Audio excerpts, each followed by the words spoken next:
खबर पाक अफगान तनाव से जुड़ी हुई बड़ी खबर। पाकिस्तान से निपटने के लिए अफगानिस्तान में हाई लेवल मीटिंग चल रही है। राष्ट्रपति भवन में तालिबान सरकार की बैठक में रक्षा मंत्री के साथ सेनाध्यक्ष भी शामिल हैं। मीटिंग में सरकार के कई मंत्रियों ने भी शिरकत की है और बैठक में तालिबान सरकार ने फैसला लिया है कि अब अपनी सीमाओं और बंदरगाहों को हम सुरक्षित करेंगे। अफगानिस्तान की धरती का बेजा इस्तेमाल गलत है।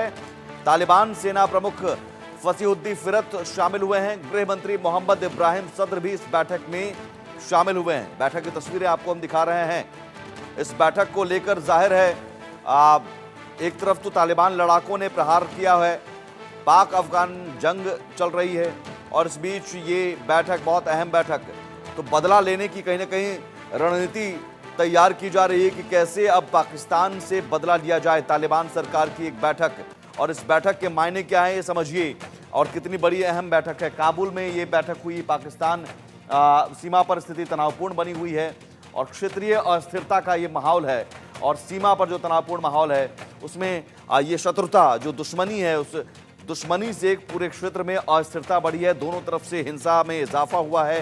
डुरंड लाइन के दोनों तरफ से वार पलटवार का दौर जारी है और तालिबान लड़ाकों ने ज्यादा पलटवार किया है। सैन्य कार्रवाई से चिंता बढ़ी हुई है। पाकिस्तान और अफगानिस्तान में तनाव की वजह से अफगानिस्तान पाक के रिश्तों में तनाव। एक और बड़ी खबर इस बीच, तालिबान के हमले को पाकिस्तान ने भी माना है कि हाँ तालिबान ने हमला किया और पुलिस चौकियों पर गोलीबारी की है। तालिबान के हमले को पाकिस्तान को भी मानना पड़ा और ये मान रहा है पाकिस्तान कि साहब देखिए तालिबान ने हम पर हमला किया है और हमले में हमारी पुलिस चौकियों पर कब्जा किया, पुलिस चौकियों पर गोलीबारी की। तालिबान ने ये गोलीबारी जो की है ये तालिबान के प्रवक्ता का हमले पर दावा है और पाकिस्तान को भी ये मानना पड़ा और तालिबान का कहना है कि पाकिस्तान पर अभी और हमला होगा। संजीव श्रीवास्तव जी, एक तरफ तालिबान सरकार की बैठक और साथ ही साथ यहाँ हमले लगातार जारी हैं और तालिबान कह रहा है कि अभी और हमले होंगे, मायने क्या? देखिए सुमित जी, ये एक मेरा ऐसा मानना है कि ये एक पाकिस्तान के लिए एक लंबे संकट की शुरुआत है और ये जो तहरीके तालिबान पाकिस्तान हो या अब तालिबान की सरकार सीधा सीधा युद्ध में उतर आई है, तो ऐसे में ये जो दोनों का जो डेडली कॉम्बिनेशन है वो पाकिस्तान के लिए बहुत भारी पड़ेगा। और ये जो तालिबान है वो अपनी जो गुरिल्ला वॉरफेयर टैक्टिक्स के लिए भी जाना जाता है। अपने जो एक लंबे समय तक एक धैर्य के साथ और जो युद्ध करते हैं उसके लिए भी ये जाना जाता है। अमेरिका और रशिया की सेनाओं को इन्होंने पराजित कर दिया।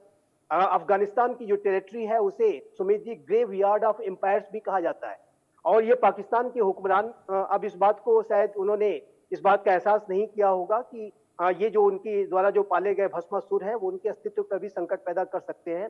तालिबान के अंदर जो एक महत्वाकांक्षा पैदा हो गई है कि वो अब पूरे पाकिस्तान का जो तालिबानाइजेशन करने का लक्ष्य है टीटीपी का, वो पाकिस्तान के लिए बहुत भारी साबित होगा। और आप ये देखिए सुमित जी कि ये जो तालिबान की सरकार तो अब सीधा युद्ध कर रही है, लेकिन जो टीटीपी भी जो पहले हमले करता था वो सीधा सीधा पाकिस्तान की आर्मी, वहां की पुलिस फोर्सेस पर हमले करता था और उनका लक्ष्य पूरे पाकिस्तान के सिस्टम को, जो एग्जिस्टिंग जो भी उनकी दिखावे की जमहूरियत इत्यादि है, उसको उखाड़ करके फेंक देना और वहां पर एक कट्टर इस्लामिक शरिया लॉ के आधार पर शासन करना, आतंक का शासन स्थापित करना चाहते हैं, तालिबानी शासन स्थापित करना। ठीक है, आते हैं आपके पास। एक बड़ी खबर इस बीच आ रही है, तालिबान हमले पर पाकिस्तान ने पलटवार किया है। पाकिस्तान ने तालिबान पर हमले की बात कही है और ये पाकिस्तान का दावा है कि जवाबी कार्रवाई में 15 से ज्यादा तालिबानी ढेर हुए हैं। हमले में तालिबान लड़ाकों को काफी नुकसान हुआ है।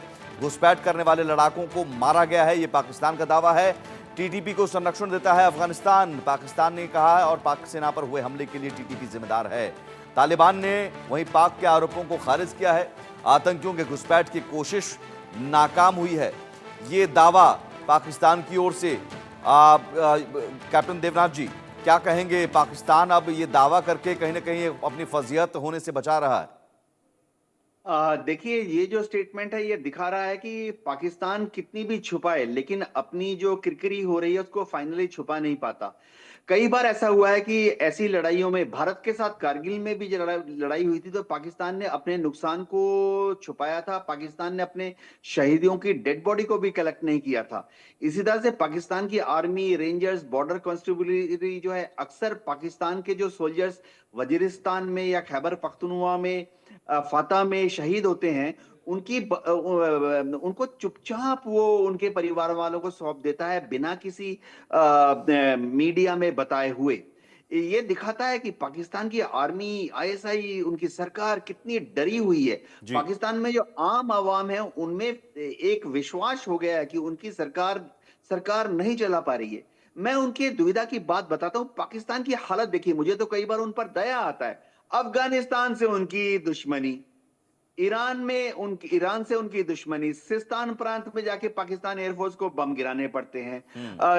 ईरान के सिस्तान से आके जो लड़ाके हैं वो पाकिस्तान के बलूच लिबरेशन आर्मी के लड़ाकों को हेल्प करते हैं, वो बलूचिस्तान में हमला करते हैं, सिंध में हमला करते तो हैं। आने वाले दिनों में हिंदुस्तान पाकिस्तान में खंड खंड होता आनाकानी, नजर आ रहा है आपको? बहुत छोटा जवाब। इसमें कोई शक नहीं है कि अगर पाकिस्तान इसी तरह से चलाया, आने वाले दशक में पाकिस्तान के 4 या शायद 5 टुकड़े हो जाएंगे। चलिए ठीक है, बिल्कुल। बहुत शुक्रिया ग्रुप कैप्टन यूके देवनाथ जी, बहुत शुक्रिया संजीव श्रीवास्तव जी। पाकिस्तान जो अपने कर्मों का जो फल है, अपने कर्मों की सजा है, वो भोग रहा है। आप देख रहे हैं इंडिया न्यूज। एक छोटा सा ब्रेक के उस पार भी खबरें लगातार जारी।